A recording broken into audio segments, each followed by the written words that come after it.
आपण पाहत आहात जीसस इंडिया टीव्ही चॅनल, जे देवाकडून आहे, चॅनल जे स्वार्थ गाजवतं, चॅनल जे लोकांचे जीवन परिवर्तन करतं. पाहत रहा, लाईक करा, शेअर करा आणि सबस्क्राईब करा. या सेवा कार्याला अजून वाढवण्यासाठी तुम्ही हातभार लावू शकता व आम्हाला तुमची आर्थिक मदत करू शकता. ऑनलाईन पेमेंट 1 वाजता या ठिकाणामध्ये आले. त्यांना माहीत नव्हतं इथं राहण्याची व्यवस्था नाही, सगळं बंद होतं.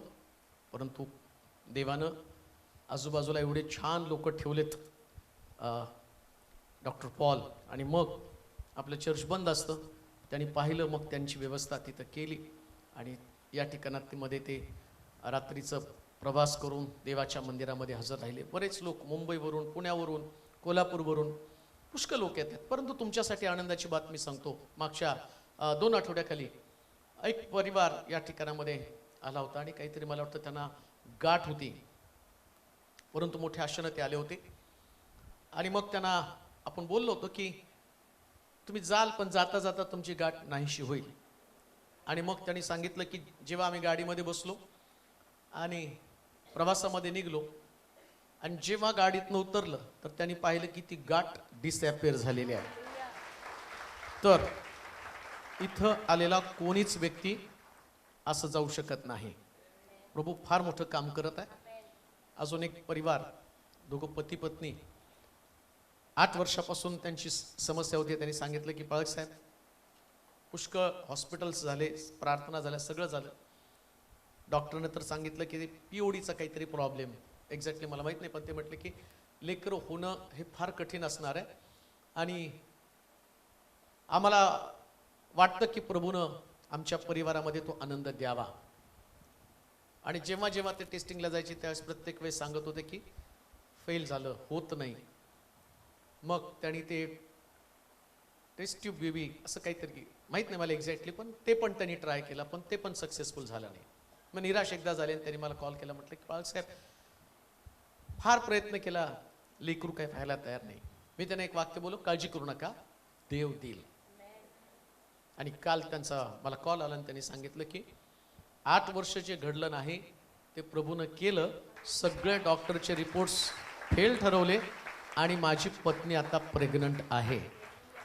म्हणून लक्षात घ्या, इथं येणारा कोणी व्यक्ती रिकाम्या हातानं कधीच जाऊ शकत नाही, कधीच नाही जाऊ शकत.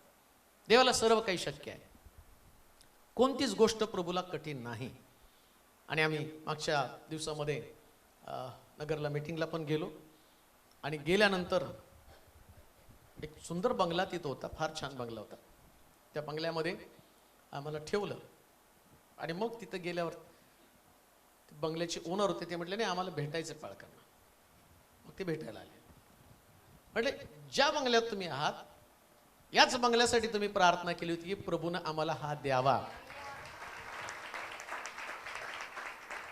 म्हणजे देव सगळीकडे इतकं महान काम करत आहे, जिकडे जाईल तिकडं प्रभूचं अद्भुत काम आम्हाला अनुभवायला मिळत आहे. म्हणून देव जिवंत आहे. तुम्ही विश्वास ठेवा, नका ठेवू, तुमचा विश्वास ठेवण्याचा फायदा देवाला काही नाही, फक्त तुम्हालाच आहे. त्याला काय फायदा आहे? अहो, जगामध्ये एवढे लोक आहेत, रोज त्यांना त्याचं सामर्थ्य दाखवतो. जसं त्या लेकरा संबंधानं म्हटलं की त्या रेडक्याला बांधून ते लेकरू ओढत ओढत घेऊन गेला ते, आणि जवळजवळ गेल्या त्याचा माहिती. किती खर्चटलं असेल शेतामध्ये नेताना. परंतु एक प्रार्थना, त्या प्रार्थनेनं त्या लेकरामध्ये गेलेला जीव परत प्रभूनं आणला. हे फक्त देवच करू शकतो. आणि अशा जर साक्षी तुम्ही बघितल्या तर मला माहिती, माझं ते रिंग भरून जाते सगळी. एवढ्या टेस्टमनी, एवढ्या साक्षी त्याच्यामध्ये असतात. काही लोकांना सांगता येत नाही, ते व्हॉइसमेल पाठवतात. व्हॉइसमेल व्हॉट्सअपकडे प्रार्थना करा की त्यांनी ते व्हॉइसमेलची पण सुविधा स्टेटसवरती ठेवली पाहिजे की लोकांना ते पण ऐकायला यायला पाहिजे, नाही, आणि ते पण घडेल. पुष्कळ देव चमत्कारिक रीतीने लोकांच्या जीवनामध्ये मोठा बदल करत आहे. अजून काळे परिवाराची पण एक साक्षी. काळे परिवार आर्थिक अडचणीमध्ये मधल्या दिवसामध्ये खूप चाललेला होता. परंतु त्यांना असं वाटत होतं की सगळेजण चर्चला काहीतरी देतात, आम्हाला पण चर्चला पैसे देता आले पाहिजेत. आणि मग ते म्हटलं की पैसे तर नव्हते, परंतु त्यांनी प्रार्थना करत राहिले आणि देवानं अद्भुत रीतीनं, कुठून कसे आले मी मला माहित नाही, मी विचारलं पण नाही त्यांना, पण ते म्हटले की देवानं आम्हाला दिले आणि त्यांनी त्या दिवशी गेल्या मागच्या 2 आठवड्याखाली त्यांनी 50,000 रुपये चर्चसाठी आणून दिले की एवढा आनंद होता चेहऱ्यावरती. आम्हाला द्यायचं होतं आणि देवानं दिलं. लक्षात ठेवा, ज्याला देवाला द्यायचं ना तो देव कशा पद्धतीने देईल. आणि लक्षात ठेवा, तुम्हाला देव देतो ना तर नुसतं देण्यापुरतं नाही, त्याच्यापेक्षा जास्त तुम्हाला देत असतो. असं नसतं की आम्ही बरेच लोक म्हणतो नाही मला देवाला द्यायचं होतं पण देवानं मला सांगतो. तुम्ही प्रार्थना करा देवाने मला द्यावं मग मी देवाला द्या. जावा रे चॅप्टर लोकांनो, आधी तुम्हाला द्यायचं मग देवाने तुम्हाला द्यायचं. अहो आधी तुम्ही द्यायचं मग देव तुम्हाला देणार. देवाचं नियम द्या म्हणजे दिले जाईल. तुम्ही काय आधी घ्यायला बघता काय? आधी तुमची भाकर द्यावी लागते मग 3.5 वर्षाचा पुरवठा होतो. हा लक्षात ठेवा, प्रभू ज्या गोष्टी देतो त्या सर्वोत्तम असतो. म्हणून लक्षात ठेवा, प्रभूचं काम मोठ्या प्रमाणात होत आहे. आता हे संपल्यावर पुन्हा आम्हाला औरंगाबादला पळायचंय, परंतु जिकडं जाईल तिकडं ख्रिस्त गाजवणं हे आमचं ध्येय आहे. येशू उंच केला गेला पाहिजे. आणि लोक कसे, परवा ते जी नगरला मीटिंगला गेलो ते एकदम हायवेला, आणि तिथे गेल्यावर असं वाटलं एवढ्याला आम्ही चाललोय गाडी घेऊन, परंतु जेव्हा लोकांचा लोंढा पाहिला त्यास कळलं की लोक वचनासाठी भुकेले ताणलेले आहेत. आणि त्यांनी स्वागत तर एवढं भारी केलं की त्या बिल क्लिंटन आणि कोण मोदीच बी कोणी करत नाही एवढं. सगळे असे फुलं बिलं टाकत गाढव आहे हो, गाढवाच्या पायाखाली थोडंफार येणारच ना. गौरव सगळं येशूला. लक्षात ठेवा, येशूला गौरव असो, महिमा त्याला असो. लवकर आपलं चर्च बांधून फास्ट काम चाललेलं आहे. माझी अपेक्षा आहे डिसेंबरचा महिना आपला तिथंच असावा, आहे की नाही? क्रिसमस तिथंच करायला पाहिजे. एवढ्या वेगात काम चालू आहे आणि सगळं काही व्यवस्थित होत आहे. पैसा पण प्रभू कुठून कुठून देतो, कसा देतो कळत नाही. संपलं म्हणूस तर कोणतरी येतं म्हणतं अहो तुमचा नंबर द्या, आम्हाला 50,000 पाठवायचे, कोणी म्हणते 1,00,000 पाठवायचे. म्हटलं अरे किती लोक, त्यास देव मला सांगतो तू तुझ्या कुवतीकडे लोकांकडे पाहू नको, देवाकडे पाहायला शिक. देव सगळ्या गरजा पूर्ण करत आहे. तर प्रभू सगळं काही नीट करत असताना प्रार्थनेत राहा, प्रभूच्या वचनामध्ये राहा. आज जी गोष्ट आम्ही पाहणार आहोत, दुःखापासून सुटण्याचा यथायोग्य मार्ग. ऐक नाही, सगळ्याला दुःख आहे आणि नसलं तर लोक बळबळ दुःख करून घेतात, नाही का? दुःखाचा असं प्रॉब्लेम पहा. सगळं नॉर्मल असलं ना तर एखादा सॅड मूवी बघत बसायचं, उघड रडायचं, काय घेणं ना देणं त्यांचं. एखादी सॅड सिरियल. प्रत्येकाला दुःख आवश्यक आहे आणि काही जी दुःख आहे ती इतकी भयानक असतात की त्यातून बाहेर पडण्याचा मार्ग जगात कोणाकडे नाही, कोणाकडेच नाही. मग ते कधी लोनलीनेस असतं, कधी कधी अपयश असतं, कधी कधी आजारपण असतं. पण या सगळ्या असणाऱ्या प्रश्नातून आम्ही बाहेर पडणार कसं? आमचं दुःख आहे. आणि अजून एक गोष्ट तुम्हाला सांगतो, चांगल्या परिस्थितीमध्ये तुम्हाला जगात फार लोक तुमच्या बाजूने थांबतील, पण जेव्हा दुःख येतं ना त्यास तुमचं दुःख तुम्हाला एकट्यानं सहन करावं लागतं. आणि दुःख सहन करत असताना तुमचं दुःख वाढवणारे लोक तुम्हाला सापडतील पण कमी करणारे नाही सापडणार. आणि जेव्हा तुमच्याकडे दुःख येतं, कोणतं का कारण असेल, दुःख तुम्हाला 2 गोष्टीकडे घेऊन जातं.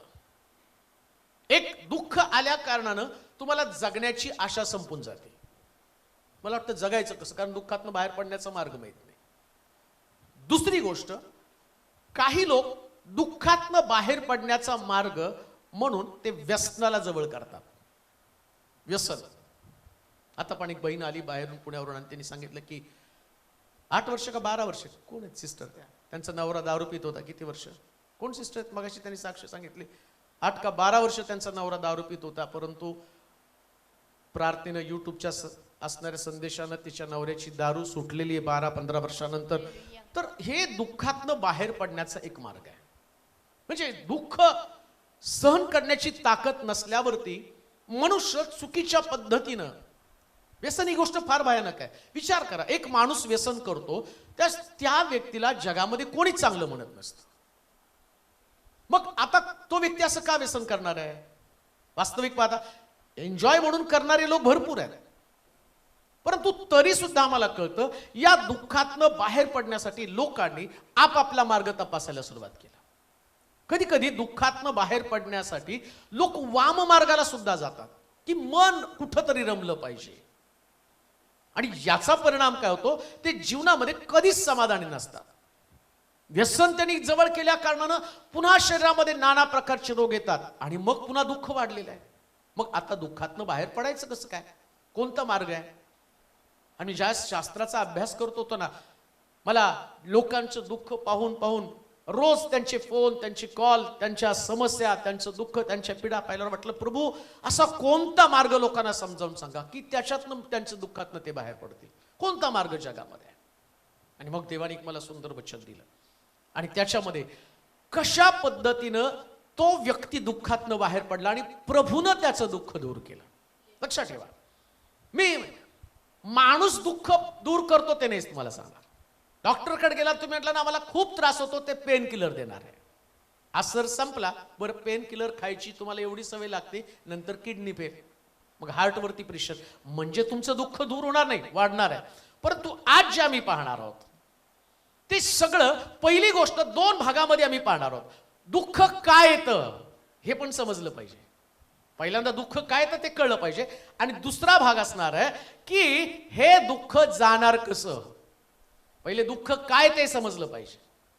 सगळं नॉर्मल असताना अचानक दुःख येतं बरं का, अचानक, मग ते काय येतं ते पण समजलं पाहिजे. आणि दुसरा भाग असेल दुःख जाणार कसं. इयोबाच्या पुस्तकामध्ये जाणार आहोत. इयोबाचं पुस्तक 42 अध्याय 1 आणि 2 वचन आपण वाचणार आहोत.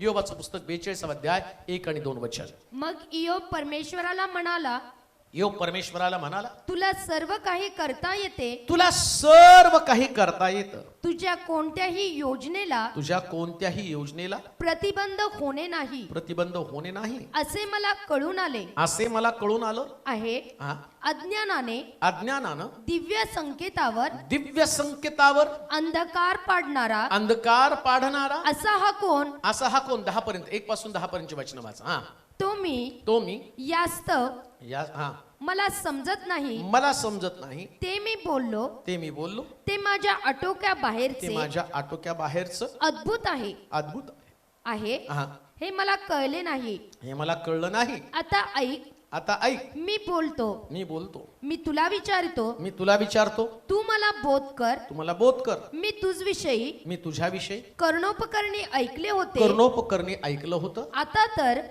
प्रत्यक्ष डोळ्यानं मी तुला पाहत आहे. मी तुला पाहत आहे. म्हणून मी माघार घेऊन धूळ राखेत बसून थो राखेत बसून पश्चाताप करीत आहे. पश्चाताप करीत आहे. परमेश्वराचे इयोबा बरोबर परमेश्वराचं इयोबा बरोबर हे बोलणे झाल्यावर तो अलिफस तेमानीला म्हणाला, तुझ्यावर आणि तुझ्या दोन्ही मित्रांवर मी संतप्त झालो आहे, कारण माझ्याविषयी माझा सेवक इयोब जसे यथार्थ बोलला तसे तुम्ही बोलला नाही. तर आता तुम्ही 7 बैल व 7 एडके घेऊन माझा सेवक इयोब याचकडे जा व आपल्यासाठी होमबली अर्पण करा. मग माझा सेवक इयोब तुम्हासाठी प्रार्थना करील, कारण मी त्याचवर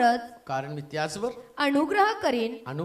म्हणजे मग माझा सेवक इयोब जसे माझ्याविषयी यथार्थ बोलला तसे तुम्ही बोलला बोलू लागाल नाही. या तुमच्या मूर्खपणामुळे तुम्हास मिळणार नाही. हा, हे ऐकून अलिफस तेमानी बिल्दद शुही व सोफर नामाती यांनी जाऊन परमेश्वराच्या आज्ञेप्रमाणे केले आणि परमेश्वराने इयोबावर अनुग्रह केला. इयोबाने आपल्या मित्रांसाठी प्रार्थना केली तेव्हा परमेश्वराने इयोबाच्या दुःखाचा परिहार म्हणजे अंत केला. आणि आज सकाळी मला माहिती आहे, लांबून तुम्ही जे आलेला, त्या गुजरातवरून आलेत, काही लोक कोल्हापूरवरून आलेत, काही लोक मुंबईवरून आलेले आहेत, काही लोक पुण्यावरून आलेले आहेत, काही लोक यवतमाळ, कुठून आले माहित नाही, सकाळी भरपूर वेगवेगळ्या शहरातून आलेले आहेत, नांदेडवरून काही आलेले आहेत. कारण काय? तुमच्याकडे खूप पैसे होते म्हणून तुम्ही आला नाही. या चर्चशी तुमचं काही घेणं देणं नाहीये. पण एक गोष्ट आज सकाळी तुमच्याकडे नक्की, ती म्हणजे तुमचं दुःख. आणि या दुःखातनं तुम्हाला सुटका हवी आहे. आणि सुटकेचा मार्ग जोपर्यंत तुम्हाला सापडत नाही तोपर्यंत हे तुमचं दुःख दूर होणार नाही. आणि दुःख दूर होण्यासाठी पहिली गोष्ट, माझ्याकडे देव दुःख पाठवतो का? मला वाटतं योबाच्या पुस्तकाच्या 2 अध्यायाच्या 10व्या वचनामध्ये वाचणार आहोत, म्हणजे ते तुम्हाला समजेल दुःख देतो कोण. योबाचं पुस्तक 2 अध्याय 10 वचन. तो तिला म्हणाला, तू धर्महीन स्त्रियाप्रमाणे बोलतेस. देवापासून सुखच घ्यावे आणि दुःख घेऊ नये काय? म्हणजे दुःख कोण देतो? कोण देतो दुःख? देव. मग का देव दुःख देतो हा प्रश्न आहे ना. तुम्ही म्हणता की माझ्या मुलानं मला दुःख दिलं, कोण म्हणतं माझ्या नवऱ्याने मला दुःख दिलं. तुम्ही तुमच्या दृष्टिकोनातनं विचार करताना तुमचा मुलगा, तुमचा बॉस, तुमची शेजारी, तुमच्या घरातले, तुमचं शरीर हे तुम्हाला दुःख देणार आहे. परंतु पवित्र शास्त्र काय सांगतं? इयोब म्हणतो की परमेश्वरापासून फक्त सुखच घ्यावं का, दुःख घेऊ नये का? म्हणजे एक गोष्ट ध्यानात ठेवा, आमच्या जीवनातलं दुःख हा देव आम्हाला देतो. मग देव दुःख देतो का? माझ्याकडचं दुःख नेमकं कशासाठी आलं? देवाने मला का दुःख दिलं? का माझ्या जीवनामध्ये त्यानं मला पीडा पाठवलेल्या आहेत? कोणती पण पीडा तुमच्याकडे असेल, कोणतं पण दुःख तुमच्याकडे असेल, जे देवापासून तुमच्याकडे आलेलं आहे. म्हणून दुःख दिल्यानंतर, दुःख तुमच्या जीवनामध्ये आल्यावर प्रश्न येतो की तुम्ही देवाकडे जाता का? तुम्ही दुःख आलं पण तुम्ही देवाचा मार्ग धरत नाही. तुम्ही तुमच्या पद्धतीनं, मगाशी मी सांगितलं त्या पद्धतीने.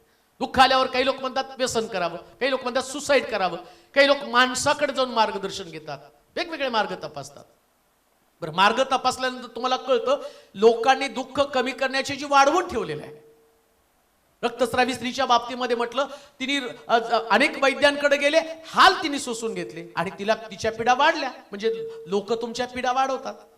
डॉक्टरकडे गेल्यावर ते वेगवेगळ्या गोळ्या देतात. मग ते सांगतात ह्या गोळ्या 8 दिवस घ्या आणि नाही फरक पडला तर परत या, म्हणजे गोळ्या बदलू. म्हणजे 8 दिवसाचे त्याचे साईड इफेक्ट तर तुम्हाला होणार ना. डोकं दुखणार, कंबर दुखणार, वेगळंच काहीतरी तुमचं होऊन जाणार आहे.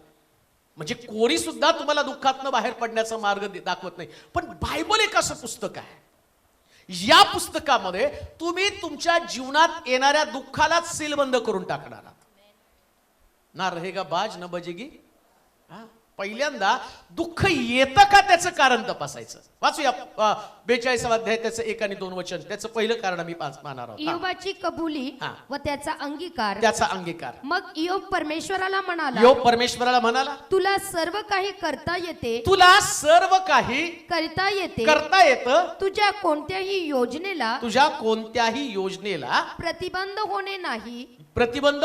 पहिलीच गोष्ट, माणसाच्या जीवनामध्ये दुःख येण्याचं कारणच तो म्हणतो मला सगळं काही करता यावं हे सिद्ध करण्यासाठी मी तुला दुःख पाठवलेलं आहे. आधीले उड्या मारत असतो माणूस, मग यू करूंगा, मी तीव करूंगा, माझं असं आहे, माझी ही ओळख आहे, माझ्यामध्ये ही ताकद आहे, मी असं केलं तर तसं होईल, मी तसं केलं तर असं होईल. देव सगळं बघत असतो, म्हणतो मार, किती उड्या मारायच्या तेवढ्या मार. यो म्हणतो ना, योबाचं पुस्तक वाचलं तर तो म्हणतो मी आणि जात होतो त्या आणि तरुण लेकरं पाहून मला पळून जात होते आणि माझा सन्मान मला बोलताना सुद्धा आणि ते घाबरत होते. माझ्या बोलण्याची ती वाट. योबाच्या पुस्तकामध्ये त्याची किती स्वतःची बढाई बघा. तो एवढं काय बोलत आहे. एक दिवशी देवानं ठरवलं, मी आता तुला दुःख देऊन दाखवतो की मला जसं तुला संरक्षण देता येतं तसं मला दुःख पण देता येतं. लक्षात ठेवा, देव या व्यक्तीला तुम्ही साधं समजू नका.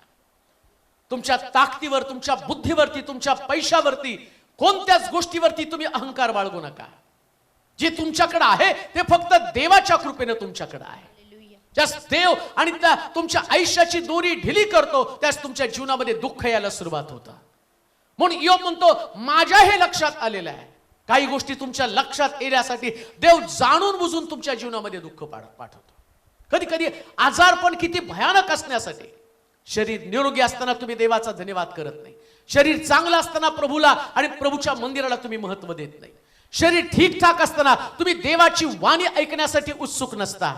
एक दिवस असा येतो, प्रभू काय करतो माहिती का, आपोआप तुमच्या शरीरामध्ये नाना प्रकारचे व्याधी विकार पाठवायला सुरुवात करतो. जसं इयोबाच्या शरीरामध्ये त्याने विकार पाठवले. लक्षात घ्या, दुःख येण्याच्या अगोदर देवाच्या वाणीकडे लक्ष द्या. परमेश्वराचा बोध तुम्ही समजावून घ्या. कोणत्याही परिस्थितीमध्ये आपल्या शरीराला इतकं महत्व देऊ नका, त्याची उपासना करत आपला वेळ खर्च करू नका. कधी कधी या शरीरासाठी त्याला इतका मी महत्व देतो, इतके त्याचे चोचले पुरवत बसतो, इतकं त्याची काळजी करत बसतो की आम्ही देवाच्या गोष्टीला कधी महत्व देत नाही, ना आराधनेला, ना परमेश्वराच्या सानिध्याला, ना देवाच्या वचनाला. आणि मग परमेश्वर म्हणतो आता याला समजावून सांगण्याची वेळ आली. ऐका, चांगले आहात तोपर्यंतच देवाचा मार्ग तपासून पहा. चांगले आहात तोपर्यंत, चांगले आहात तोपर्यंत प्रभूची वाणी ऐका. एकदा का परमेश्वरानं तुम्हाला सरळ करण्याचं ठरवलं की त्याचा मार्गच तो आहे. दुःख पीडा पाठवून तो मनुष्याला सरळ करत असतो. मग किती चांगली गोष्ट आहे. मी आत्ताच प्रभूच्या प्रत्येक वचनाला महत्व देईल. माझ्या जीवनामध्ये दुःखाला आतमध्ये येण्याची सगळी दार बंद करून टाकेल. एक सुद्धा दार मी उघडं ठेवणार नाही. जेव्हा तुम्ही दुःखासाठी दार उघडी करता तेव्हा लक्षात ठेवा, देवाची आज्ञा मोडण्याकडे तुमचा कल असतो. एक कॅज्युअल असं जगत राहता तुम्ही. मला वाटतं की मी आता एकदम जसा आहे तसाच असणार आहे. लक्षात ठेवा, तुम्ही आहे तसे कधीच नसणार आहे, कधीच नसणार आहे. प्रभूनं प्रत्येकाच्या आयुष्यामधला एक टप्पा ठेवलेला आहे आणि त्या टप्प्यामध्ये जसं तरुणपणामध्ये योबाच्या उपदेशकाच्या पुस्तकामध्ये, हे तरुणात तुझ्या तारुण्यात तुझा अंतःकरण तुला मनाला येईल तसं वाग, कसं वागायचं तसं वाग, तुला कुठल्याच गोष्टीला प्रतिबंध करणार नाही. मग देव हे तरुणपणामध्ये जे काही तू व्यसन करतो, जे काही वाईट सवयी त्या लागलेल्या असतात, आता याचा परिणाम एकदा 40 ओलांडली मग तिथून सगळे असणारे त्यांनी ज्या ज्या गोष्टी केल्या त्याचा हिशोब घेण्याचा समय येतो आणि देव हिशोब घ्यायला लागल्याबरोबर दुःख यायला सुरुवात होतं. म्हणून लक्षात ठेवा, कोणत्याही परिस्थितीमध्ये योसेफासारखं माझं जीवन असेल, मी काही केलं तर जगामध्ये कधी पाप करणार नाही. का पाप करेल तर दुःख माझ्या जीवनामध्ये दस्तक देणार आहे. दुःख येण्याचं कारण अजून एक गोष्ट तुम्हाला सांगतो. दुःख परमेश्वर सुख पण देतो आणि दुःख पण देतो. ऐका, परमेश्वर सुख पण देतो आणि दुःख पण देतो. मग दुःख देतो कुणाला? मला वाटतं ते वचन वाचा, मला योबाचं पुस्तक 2 अध्याय 10 वचन. हे लेकरं एका जागी बसवा, नाही तर बाहेर जाऊ द्या त्यांना, अजिबात उठू देऊ नका. तो तिला म्हणाला, तू धर्महीन स्त्रियांप्रमाणे बोलते, तू धर्महीन स्त्रियांप्रमाणे बोलते. देवापासून सुखच घ्यावे आणि दुःख घेऊ नये काय? आणि दुःख घेऊ नये का? या सर्व प्रसंगी इयोबाने आपल्या वाचेने काही पाप केले नाही. आता दुःख देतो कुणाला आणि सुख देतो कुणाला? देवाला प्रत्येक व्यक्तीसाठी परफेक्ट योजना आहे. नीट ऐका, प्रत्येक व्यक्तीसाठी देवाकडे योजना आहे. आता काय करतो माहिती का, जस्ट देव त्याच्या योजनेप्रमाणे एखाद्या व्यक्तीला पाठवलं. उदाहरण पवित्र शास्त्रातलं तुम्हाला सांगतो की देवाची योजना होती, 11 पेंड्यानं इकडं या योसेफाच्या पेंडीला नमन करावी, देवाची योजना. सूर्य चंद्र तारे यांनी नमन करावी, देवाची योजना. आता देवाच्या योजनेला कोण प्रतिबंध करणार आहे? इकडं या लोकांनी काय केलं, देवाची योजना मोडायचं ठरवलं. कुणी? योसेफाच्या भावांनी. त्यांनी त्याला मारून, त्याने म्हटले याला मारून जर टाकलं ना, कशा 11 पेंड्या नमन करणार आहे? पण देवाच्या योजनेला प्रतिबंध करणार कोण आहे? इकडं यांनी त्याला मारण्याचा प्लॅन केला, तिकडं देव यांना अशा पद्धतीने देवाला कधीच वाटलं नाही दुष्काळ पाडावा, मग यांनी तिथं अन्न करून मारावं. पण यांनी देवाच्या योजनेप्रमाणे योसेफाला दुःख देण्याचा प्रयत्न केला. देव दुःख देतो, ते दुःख हलकं करतो. पण ज्यावेळेस तुम्ही लोकांना दुःख द्यायला सुरुवात करता, तुमचं देवाकडनं आलेलं दुःख सगळ्यात भारी असतं. म्हणून देवाच्या योजनेला कोणी प्रतिबंध करू शकत नाही हे सिद्ध करण्यासाठी आम्ही पाहतो, योसेफ तर त्या दुःखातनं बाहेर आला, योसेफ मोठ्या पदावरती गेला. परंतु शास्त्र सांगतं इकडं इस्रायल लोक यांना मात्र दुष्काळाच्या परिस्थितीचा सामना करावा लागला. का? कारण बायबल सांगतं देव सुख पण देतो आणि दुःख पण देतो. जेव्हा देवाच्या योजनेच्या विरोधामध्ये तुम्ही काम कराल त्यास तुमच्या वाटेला सगळ्यात भयानक दुःख असणार आहे. हे समजण्यासाठी देव दुःख पाठवतो. तिकडे त्या योसेफाच्या 11 भावांना तो दाखवून देतो. ज्यावेळेस ते धान्य आणण्यासाठी योसेफाकडे जातात आणि योसेफासमोर ते सांगतात, आम्ही तुला विकलं आणि तुला मारण्याचा प्रयत्न केला आणि आम्हाला माफ कर, आता आम्ही तुझे गुलाम आणि तुझे चाकर, तुझे दास म्हणून राहतो. त्यास योसेफ त्या ठिकाणामध्ये काय शब्द बोलतो? वाईट वाटून घेऊ नका, ही देवाची योजना होती. हालेलुया. हे समजण्यासाठी दुःख येतं. देवाची योजना समजण्यासाठी दुःख येतं. म्हणून दुःख आलं ना तर सात्विक माणसानं हा विचार करायचा, काय देवाची योजना आहे. त्यांना नाही म्हणायचं का मी आजारी पडलो, काय देवाची योजना आहे, का मी हॉस्पिटलमध्ये आलो. तुम्ही हॉस्पिटलमध्ये जाता, दुःख येतं आणि तुमच्यासाठी कोणतरी प्रार्थना करतं, त्या एक व्यक्तीचा विश्वास बसतो आणि ती व्यक्ती प्रभूकडे वळती, याच्यासाठी दुःख तुमच्याकडे आलं. हालेलुया. क्रुसावरती येशूला का दिलं, काय देवाची योजना होती. 2 चोराच्या मध्ये तो लटकावा, काय देवाची योजना होती. यशाच्या पुस्तकामध्ये लिहिलं, त्या एका चोराचं तारण व्हावं याच्यासाठी त्याला क्रुसावरती लटकवलं. प्रत्येक दुःखाच्या पाठीमागे देवाची योजना आहे. म्हणून योग म्हणतो, दे परमेश्वरापासून फक्त सुखच घ्यायला पाहिजे का. काहीतरी गोष्टी प्रभू दुःखाच्या द्वारे तुम्हाला दाखवत असतो. म्हणून एक गोष्ट ध्यानात ठेवा, कोणत्याच गोष्टीचं दुःख करत बसू नका. शास्त्र सांगतं, ज्या दिवसाचं दुःख त्या दिवसाचं लय दुःख करत बसायचं नाही.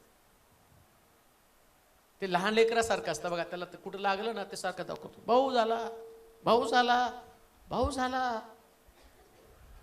आणि ते बरा झाला तरी पाहुण्याला दाखवतो, भाऊ झाला होता. आमचं पण 12 महिने तेच आहे, भाऊ झाला, भाऊ झाला. लहान लेकरासारखं जीवन. लक्षात ठेवा, परमेश्वरानं आम्हाला दिलेलं जीवन सुंदर आहे. आमेन. दुःख तात्कालिक आहे आणि दुःख आम्हाला शिक्षण देण्यासाठी येतं. हालेलुया. कोणतं शिक्षण. देवाला सर्व काही करता येते, याच्यासाठी दुःख येतं. एकदम सोपं आहे. देवाला सगळं काही करता येतं. आजारी पाडता येतं, कर्जबाजारी करता येतं. नवरा सोडून जा, लय नवरा करत होता ना, मंदिराला महत्व दिलं, नुसतं नवरा आला, घे आता फिरून भावरा, नाही का. नवरा आला, हो हे आले, हो हे पाळक साहेब येणार होतो, हे आले, यांना नाश्ता द्यायचा होता, अमकं द्यायचं होतं, घ्या नाश्ता करत त्या नवऱ्यापासून असणारं दुःख तुम्ही जन्माला घातलेले. पण लक्षात ठेवा, पौल म्हणतो, ख्रिस्ताच्या प्रीतीपासून मला कोण विभक्त करेल. हालेलुया. हे समजण्यासाठी दुःख येतं. काही प्रश्न तुमच्या जीवनामध्ये येणार कारण तुम्ही देवाच्या योजनेला महत्व दिलं नाही. या जगामध्ये देवाशिवाय श्रेष्ठ कोणीच नाही प्रिया. आमेन. हे तुम्हाला समजायला पाहिजे. देवाशिवाय कोणी व्यक्ती महत्वाची नाहीये. किंवा तुम्ही देवाला महत्व देता, तुमच्या जीवनातलं दुःख आणि कधीच तुम्हाला त्याचं दुःख वाटत नाही. योवाची मुलं मेली, योवाला नाही दुःख वाटलं का, तर त्याने देवाला महत्व दिलं होतं. तो देवापासूनच हे दुःख आहे. ऐका, माझे लेकरं मारण्याची ताकद सैतानामध्ये नाही, जर देवानं मारलं. काय देवाची योजना आहे. देवाची योजना काय सुंदर होती. योवाची ती लेकरं मरावे, त्याच्यापेक्षा सुंदर लेकरं त्याला मिळावी, ही देवाची योजना आहे. कोण देवाच्या योजनेला प्रतिबंध करेल, कोण देवाच्या योजनेला हात लावेल. जीवनातल्या प्रत्येक घटनेकडे पाहताना असं म्हटलं पाहिजे, देवाच्या योजनेप्रमाणे माझ्याकडे दुःख आलंय. हालेलुया. आणि ज्या व्यक्तीकडे ही भावना असते ना, तो व्यक्ती कधीच डिप्रेशन मध्ये. लोकांना प्रश्न पडतो, आता मरणार, आता संपलं, आता उद्ध्वस्त झालं, याचं अमकं झालं, याचं तमकं झालं, आता दिसणारच नाही. तेवढ्यात तुम्ही एकदम उसळी मारता आणि कळतं लोकांना, याला देवानं दुःख दिलं आणि त्यातून बाहेर काढलं. लक्षात ठेवा, देव तुम्हाला त्यातून बाहेर काढणार आहे. आज जी तुमची परिस्थिती आहे, उद्या ती परिस्थिती नसणार आहे. देवापासून आलेलं दुःख हे तुमच्या प्रगतीसाठी, उन्नतीसाठी, विकासासाठी आहे. आणि म्हणून परमेश्वराच्या योजनेला कोणी प्रतिबंध करू शकत नाही. याच्यासाठी परमेश्वर तुमच्या जीवनामध्ये दुःख पाठवतो. म्हणून बोलताना सुद्धा विचार करून बोलायचं आहे. काही लोक म्हणतात ना, माझ्या नादी लागू नको, नाही तर मी लय. तुम्ही डेंजर नाही. कोण डेंजर आहे. वो ऊपर वाला सब देखता है. हालेलुया. तो सगळं काही करतो, त्याच्या योजनेप्रमाणे घडलं जातं. हे समजण्यासाठी देव तुम्हाला दुःख देतो. म्हणून देवापासून आलेल्या दुःखाचं पण स्वागत करायचं. पौल म्हणतो, संकट आणि बंधनं माझी वाट पहा, म्हणजे दुःख माझी वाट बघताय. आता लक्षात ठेवा, दुःख एवढा मोठा मल्ल नाही की तो तुम्हाला हरवेल. दुःखापेक्षा मोठा मल्ल तुमच्याकडे आहे. सगळ्यात मोठा योद्धा तुमच्याकडे, त्याचं नाव प्रभू येशू ख्रिस्त आहे. तो सगळ्या दुःखातनं तुम्हाला बाहेर काढू शकतो. कोणतंच दुःख तुमचं कायमस्वरूपी राहणार नाही. म्हणून दुःख येण्याचं पहिलं कारण, परमेश्वराला सगळं काही करता येतं. पास करता येतं, नापास करता येतं, नापासाचं सुद्धा पास करता येतं. लिस्ट मध्ये नाव नसलं तर घालता येतं आणि घातलेल्या लिस्ट मधनं पण काढता येतं. सगळं देव करतो बरं का. कोणी लिस्ट मध्ये नाव घेतल्यावर पण एवढ्या मारायचे नाही. माझं लिस्ट मध्ये नाव आलं, लिस्ट मध्ये दुसऱ्या, अहो ते वेटिंगला होतं, रात्री उड्या मारल्या, सकाळी गायब झालं. पण जेव्हा तुम्ही देवावरती विश्वास ठेवता, वेटिंग मध्ये असू द्या नसू द्या, अचानक प्रभू असं काही घडवेल की सगळी परिस्थिती बदलून टाकेल. म्हणून दुःखाला एवढं चिटकून बसू नका, चिटकूनच बसू नका. त्याला देवाला काय कठीण आहे? त्याला सगळं तुमचं माहिती, कोणत्या वेळेला द्यायचं ते पण माहिती. आमेन. आणि देव देतो ना. पहा, एखाद्या व्यक्तीचं ऑपरेशन होतं, किती घाबरतो नाही तो. ते ऑपरेशन आहे, ऑपरेशन आहे, ऑपरेशन आहे, ऑपरेशन. मला आमच्या आईचं ऑपरेशन किती कॉम्प्लिकेटेड होतं आत्ता कळालं. मला सकाळपासून 2-3 मेसेज आले. आमच्या मम्मीसाठी प्रार्थना करा, तिचं वय 62 आहे आणि तिचं हर्नियाचं ऑपरेशन आहे, तो हर्निया पोटावर आहे आणि डॉक्टर म्हटले पेलवल का नाही, हे नाही ते नाही. आणि मला तिकडं ज्यावेळेस तिचं ऑपरेशन होणार होतं त्यावेळेस मला असं वाटलं होतं की ऑपरेशन दवाखाना याचा माझा जास्त कधी संबंध चालला. म्हटलं त्याला काय, घुसतेत कापते तर सोडून देतात. एक जनरल असतं तिथं कापून टेलर कापतो तसं कापड कुठं तरी कापायचं आणि ठिगळ लावून टाकायचं, एवढं सिरियस. आता सकाळी वाचल्यावर म्हटलं एवढं डेंजर ऑपरेशन होतं का, की एवढ्या कॉम्प्लिकेशन त्याच्यावर. तुम्ही दुःखाकडे पाहिलं की ते मोठं दिसतं, तुम्ही देवाच्या हाताकडे पाहता त्याच सगळं काही साधारण वाटतं. लक्षात ठेवा, कधी सुद्धा इतकं त्या दुःखाकडे बारकाईनं बघत बसू नका. योब लेकरं मेली तरी त्यांच्याकडे बघत नव्हता, तो नाही दुःख करत बसला. त्याची बायको त्याला म्हणते, अहो काय तुम्ही लेकरं मेली तर तुम्हाला काय वाटत नाही का? काय सुंदर उत्तर दिलं. देवापासून फक्त सुखच घ्यावं का, हालेलुया. दुःख घेऊ नाही का? कधी कधी देवाला वाटतं तुम्हाला दुःख द्यावं, काहीतरी देवाचा हेतू योजना आहे का? या दुःखाच्या द्वारे एक मोठी साक्ष तुमच्या जीवनात घडणार आहे. मोठी साक्ष घडणार आहे, 100% घडणार आहे. आणि जेवढं मोठं दुःख तेवढी मोठी साक्ष बरं का. मला सर्दी झाली, मला खोकला झाला, मला ताप आला, ते बस झालं तुमचं. डोकं दुखलं, झंडू बाम लगाव, पिडा हरे बाम, झंडू बाम, झंडू बाम. कशाला त्या साक्षी? डोकं दुःख. अहो अशी साक्ष असली पाहिजे, माझं सगळं संपत गेलं पण प्रभूनं मला उभं केलं, प्रभूनं मला उभं केलं. एवढं मोठं दुःख तुमचं असलं पाहिजे. पण हे दुःख येत असताना देवाला सर्व काही करता येतं हे लक्षात ठेवा. कारण ज्याच्या लक्षात येत नाही त्याच्या जीवनात ते दुःख येत राहतं. कुठपर्यंत? लक्षात येईपर्यंत. लक्षात ये. बरेच लोक, पाळक साहेब माझं काय चुकलं सांगा. तुम्ही तिकडं मी इकडं, मी कसं सांगू? आणि तुम्ही बसल्या बसल्या घरात काय कारस्थाना करता मला हे कसं करणार आहे? माझं काय चुकलं पाळक साहेब? आता मी तुम्हाला चर्चमध्ये आल्यावर बघतो उड्या मारता म्हणून, घरी काय करता हे मला काय माहिती, घरी काय बोलता, बरं तुमच्या मनात काय चाललं ते पण मला माहित नाही. तुम्ही सगळं पाळक साहेब माझं, मी पण देवा काय चुकलं असेल यांचं, हे चर्चमध्ये तर सगळं ओके आहे. अरे बाबा तिथं ओके, अंदर काय चाललं, काय चाललंय आतमध्ये? योबाच्या पुस्तकाच्या 42व्या अध्यायाच्या 3ऱ्या वचनामध्ये, अज्ञानानं दिव्य संकेतावर अंधकार पाठवणारा पाडणारा असा हा कोण? तो मी यास्तो मला समजत नाही. ते मी बोललो ते माझ्या आटोक्या बाहेरचं अद्भुत आहे ते मला कळले नाही. कधी कधी दुःख येण्याचं कारण काय बोलतो तेच कळत नाही, सारं चुकीचं बोलून बसायचं. देवाला तुम्हाला दुःख द्यायला आवडत नाही, पण तुम्ही बोलता जे बोलता ना ते तुमच्या दुःखाचं कारण आहे. आता योब म्हणतो, अज्ञानानं परमेश्वराच्या दिव्य संकेतावर प्रकाश पाडणारा मी कोण? मला कळतच नाही ते मी बोलत बसतो. उदाहरण पवित्र शास्त्रामधलं बघा बरं. इकडं आलिशा शमरुणाभोवती वेढा पाडल्यावर तिथं जातो आणि तो म्हणतो जबर स्वस्त येणार आहे. इकडं ज्या सरदाराच्या खांद्यावरती राजा टेकत असते त्या सरदाराला बोलायची गरज काय? परमेश्वरानं आकाश कपाट उघडली तरी हे घडणार नाही. तो बोलला आणि परिणाम काय झाला? तो म्हटलं हे तर घडेल पण तुला ते दिसणार नाही, म्हणजे दुःख येणार. काय दुःख आलं? त्याला तुडून मारलं. कधी कधी काय देव बोलतो ना, शांत बसण्यामध्ये भलाई आहे. हालेलुया. बोलून गेला कित्येक वेळा, देवाने माझं असं का केलं, देवाने माझं तसं का केलं. तुम्ही बोलला देवाच्या बाबतीमध्ये. आपल्या जीवनामध्ये आलेल्या प्रश्नातनं तुम्ही जास्तीत जास्त देवा, लक्षात ठेवा या जगामध्ये सगळ्या विरोधात बोला पण देवाच्या विरोधामध्ये कधी बोलू नका. एकमेकाच्या विरोधात बोला, कदाचित त्याची क्षमा केली जाईल. पण ज्या असं म्हटलं की तो जो आहे ना त्याचं सगळं काही दिव्य आणि भव्य, तो बोलतो ते करणारा देव आहे. 11 पेंड्या नमन करतील म्हणजे करतील. शद्रक मेशक अबेदनगो भट्टीच्या बाहेर आहेत. त्यांनी नाही, राजाने प्रश्न केला या भट्टीतनं तुझा देव तुला सोडवेल का? त्यांनी गडबड नाही केली. ते बोलले या बट्टीतनं सोडवायला माझा देव समर्थ आहे, पण सोडवलं नाही तरी तुझ्या या मूर्तीला मी दंडवत घालणार नाही. याला म्हटले परफेक्ट बोलणं. याला म्हटलेले परफेक्ट बोलणं. दुःख येणार आहे कुठल्या कारणानं? तुमची बोलण्याची पद्धत चुकीची आहे. आमच्या घरामध्ये कधी कधी परमेश्वर एखादी गोष्ट करण्या अगोदर जास्त मोठ्या प्रमाणामध्ये प्रश्न निर्माण करतो. नवऱ्याची दारू सुटण्यासाठी तो जास्त दारू पिऊन येणार आहे आणि त्याच तुमच्या मुखातनं बाहेर पडणार आहे. कोणतं? हा दारुड्या कधी सुधारणारच नाही. डिक्लेअर. वाढणार तुमचे प्रॉब्लेम, दुःख वाढणार आहे तुमचं.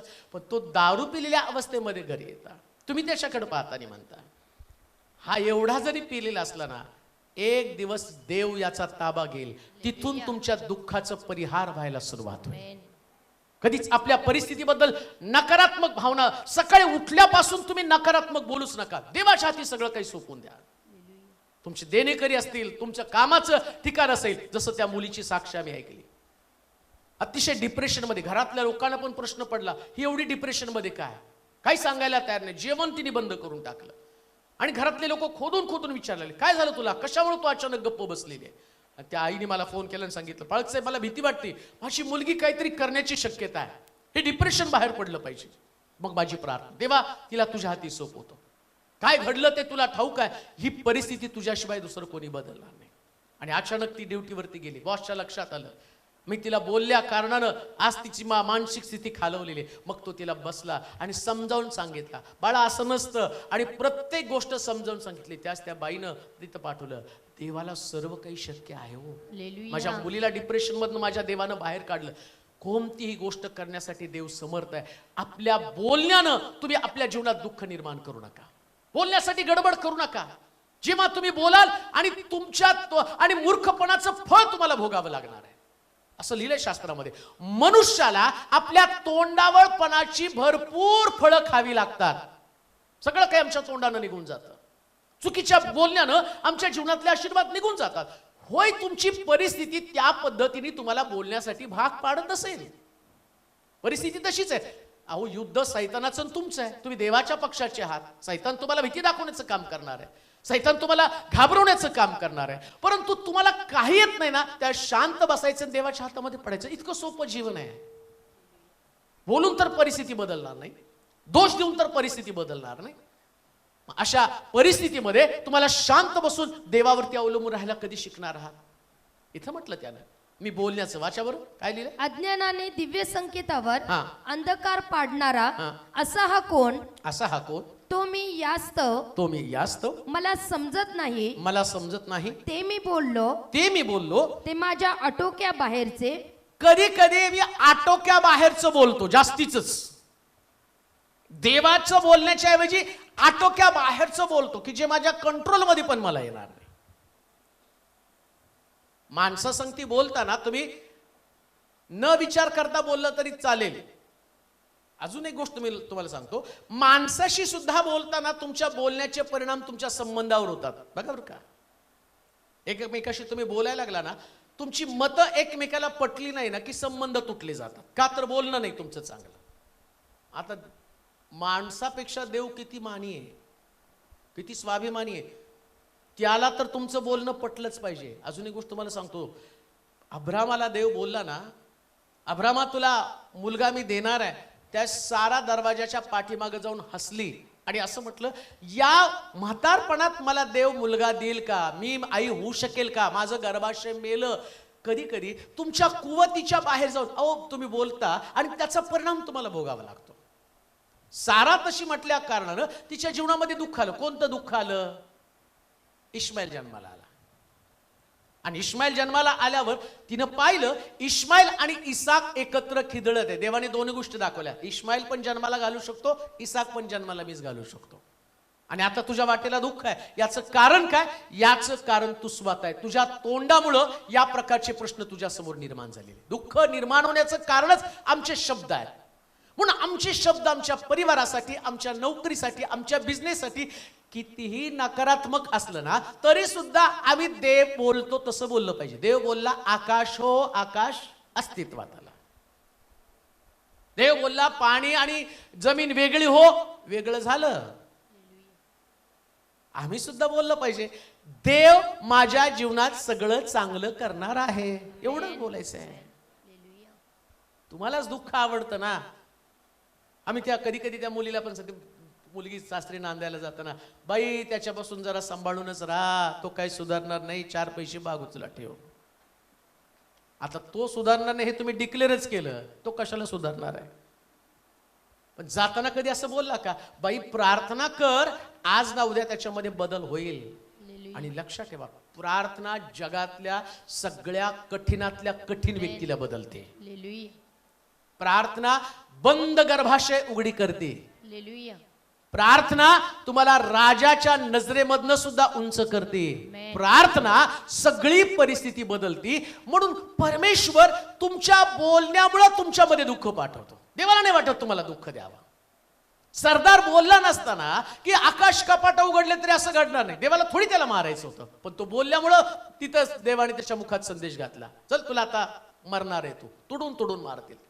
हिचकिया राजा, देवानं त्याला सांगितलं, पा तुझ्या घराची निर्वाणीरव कर, आणि देवाने त्याचं 15 वर्ष आयुष्य वाढवलं त्याच्या बोलण्यानं. आणि तो काय बोलला, तो परमेश्वरासमोर गेला, आणि मी किती प्रार्थना केली देवा, कसं तुझ्या मार्गामध्ये चाललो, या सगळ्या गोष्टी तो बोलला. आणि त्याचा परिणाम देवानं त्याचं बोलणं त्याला पसंत पडलं, आणि तो काय म्हटला, जा तुझ्या आयुष्याची 15 वर्ष वाढवतो. आणि इकडे या मूर्खाच्या बोलण्यानं तो म्हटला, असं परमेश्वर करेल का? योब काय म्हणतो, देव सर्व काही करू शकतो, याच्यासाठी दुःख येतं, मग देव तुम्हाला दाखवतो मी हे सुद्धा करू शकतो. तो तुमच्या नवऱ्याला बदलू शकतो, तुमच्या मुलाला बदलू शकतो, तो आणि एकदम क्रिटिकल कंडिशन मध्ये असणाऱ्या व्यक्तीला तो बाहेर काढू शकतो, सगळी परिस्थिती बाहेर बदलू शकतो. मागं एका सिस्टरने मला पाठवलं होतं की त्यांच्या अंगावरती एवढे पुरळ यायचे, सगळं शरीर सगळं फोडानं भरून जायचं.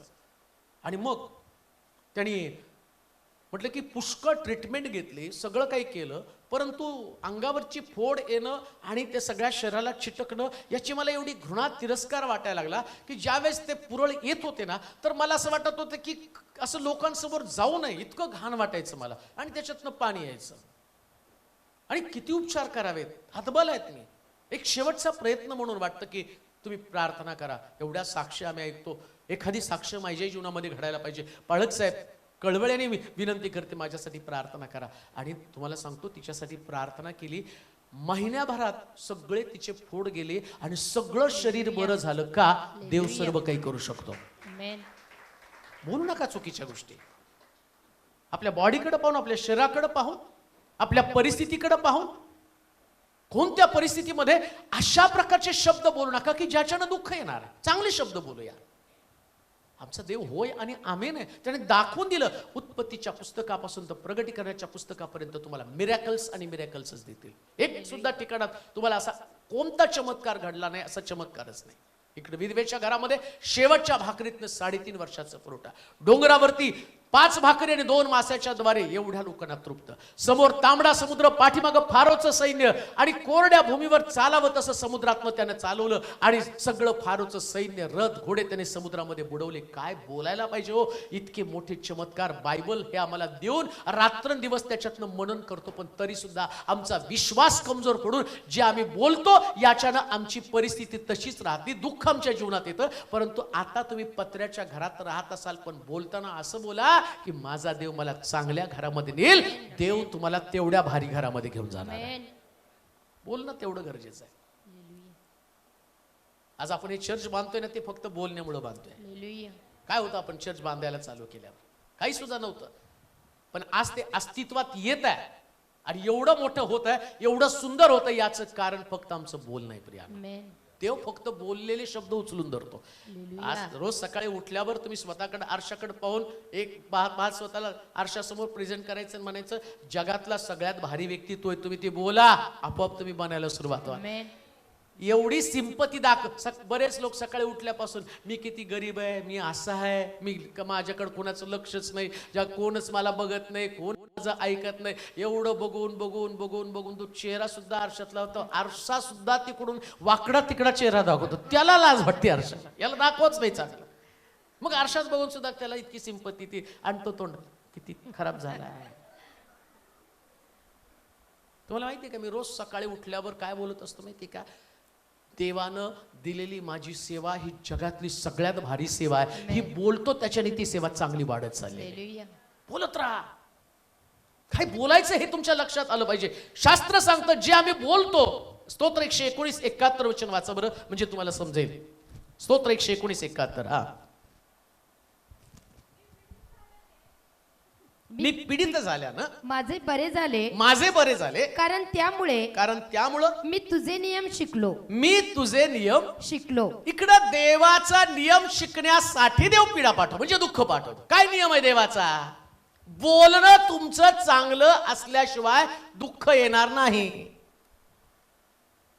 तुम्ही जर डोकं दुखायला लागल्यावर म्हटला माझ्या डोक्यात मला ब्रेन कॅन्सर आहे, ब्रेन ट्यूमर आहे, छातीत दुखल्या बरोबर तिकडं तुम्ही काय म्हणता ECG काढावं लागल, eco, 2D, 4D, Nirma, washing powder खाला सगळं तुमच्यात. डॉक्टरनी काय सांगितलं नाही, पण नाही कुठं तरी ऐकलं ना, कोणीतरी सांगितलं छातीत दुखलं, 2D केलं, डॉक्टर अहो त्या माझं 2D काढा ना, तो बघतो नाही बळच. मला मागं एकाने कोणीतरी सांगितलं. म्हटलं आम्ही असंच फिरता फिरता दवाखान्यात गेलो आणि सगळी फॅमिली घेऊन गेली दवाखान्यामध्ये, आणि डॉक्टरला जाऊन म्हटले आमचं ब्लड चेक करायचं. त्यांनी तोंड बघितलं, कशासाठी? नाही असंच. अरे असंच ब्लड चेक करायला पहिला व्यक्ती तू, कारण पाहिजे ना तुला. काय कावीळ झाली का, तुला अजून शुगर झाली? नाही हो, उगं फॅमिलीचं चेक करायचंय म्हणून आम्ही करत आलो. एवढे मूर्ख जगात अस्तित्वात आहे. काही नाही तर उगं शोधत बसायचं. सकाळी उठल्यावर चांगलं बोला. छातीत दुखू द्या, डोक्यात दुखू द्या, देवाचा नियम काय? चांगलं बोलाल तर चांगलं होईल. हालेलुया. या भट्टीतनं सोडवायला माझा देव समर्थ आहे. हेच बोलायचंय. आमेन. ते नाही बोलायचं की आता ती भट्टी किती तापली. आमच्यासारखी असते तर बघा किती लाकडं टाकायला, राजा फार नालायक आहे. तो का लोकांना जी होती भट्टी त्याच्यापेक्षा माझी भट्टी जास्त आहे. राजाला शोभतं काय हे? सगळ्यांना दिसते तशी शिक्षा द्यायला पाहिजे ना, पण माझी भट्टी जास्त तापवली हे नाही बोलत बसायचं. भट्टी किती का असेना यातून माझा देव काढायला बाहेर आहे, हे बोलण्याचा नियम आहे. हेच बोलणं आहे. हालेलुया. भट्टी असणार असं नाही. विश्वासणारे म्हटल्यावर भट्टी आलीच. आणि सगळ्यात जास्त भट्टी सगळ्यात जास्त विश्वास ठेवणाऱ्याला. हालेलुया. जास्त तीव्रतेची भट्टी कोणाला? जास्त विश्वास ठेवणार. कमी विश्वास ठेवणाऱ्याला फक्त लायटरचा चटका. त्याला काय द्यायचं? त्याला लायटर दाखवलं तरी घाबरून जातं ते. हालेलुया. देऊ का चटका, देऊ का चटका, देऊ का चटका, पळायचं लायटर बघितल्यावर. काय त्याच्यातनं ठिणगी ओढणार आहे? पण जास्त विश्वास ठेवणाऱ्याला जास्त भट्टी, आणि जेवढी जास्त भट्टीत पडाल तेवढं जास्त प्रमोशन आहे. हालेलुया. हा नियम आहे देवाचा. हे समजण्यासाठी दुःख येतं. दुःखाचं तीव्रता समजून पाहत बसू नका. यातनं देव कसं बाहेर काढतो, आमेन. हा देवाचा नियम आहे. कोणता? मी पीडित झाल्यानं माझे बरे झाले, हा, कारण त्यामुळं मी तुझे नियम शिकलो. तुझे नियम शिकलो. काय नियम शिकायचा?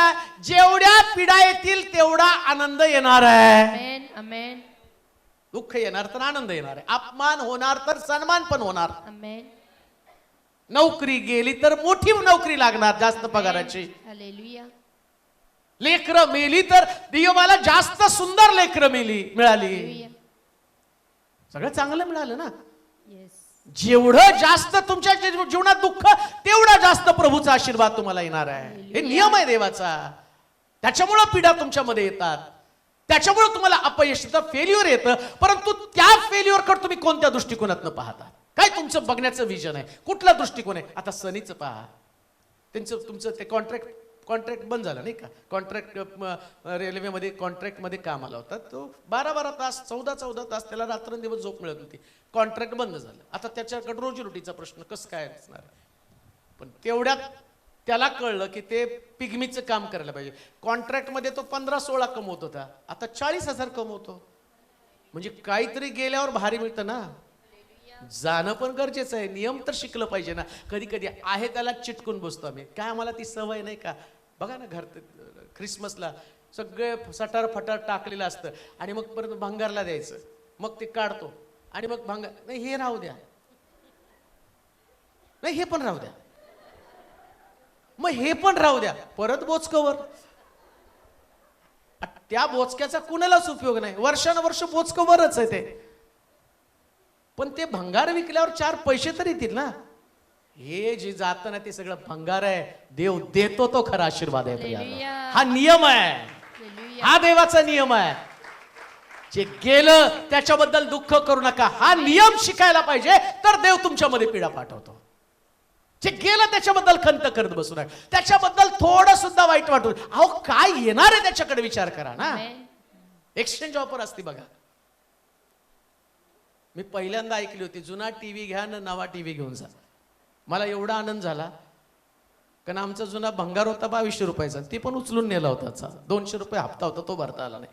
आणि मग हे जुना द्यायचा नवा, मग तिथं गेल्यावर कळलं तुमच्या जुन्याला 200 रुपये आणि त्यांच्याला 5000 रुपये. हे जुनं नवं. इकडं तसं नाही, योबाची काढून घेतली त्याच्यापेक्षा भारी दिली. हा देवाचा नियम आहे. जेव्हा देव तुमचं काढून घेतो त्याच देव तुम्हाला सगळ्यात भारी देतो. नाही म्हणून खंत करत बसू नका. इकडे आम्ही पाहतो त्या हगारीसा सॉरी शमीलाच्या हन्ना तिच्याकडे लेकरू नव्हतं म्हणून ती रडत होती. का लेकरू नव्हतं, का रडली एवढ्या दिवस? शमवेल मिळायचा होतो म्हणून रडली ना.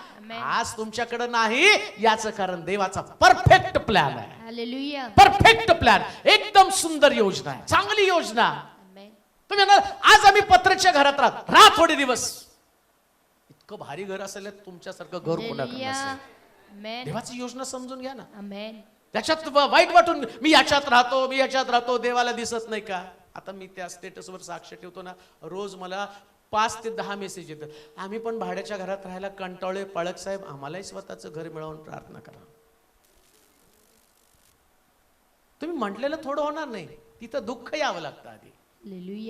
एकदा दुःख आल्यावर त्याच्यात तुम्ही टिकून राहिला, देवाचा नियम तुम्ही पाळला, दुःखामध्ये सुद्धा तुम्हाला टिकून राहता आलं पाहिजे. पीडित झाल्यानं माझं बरं झालं. पीडा येणार आहे तुम्हाला बरं होण्यासाठीच. कठीण विपरीत परिस्थितीमध्ये तुम्हाला विश्वासामध्ये टिकून राहायचं नाही. मी प्रभूचा नियम सोडणार नाही, देवाला बिलगून राहील.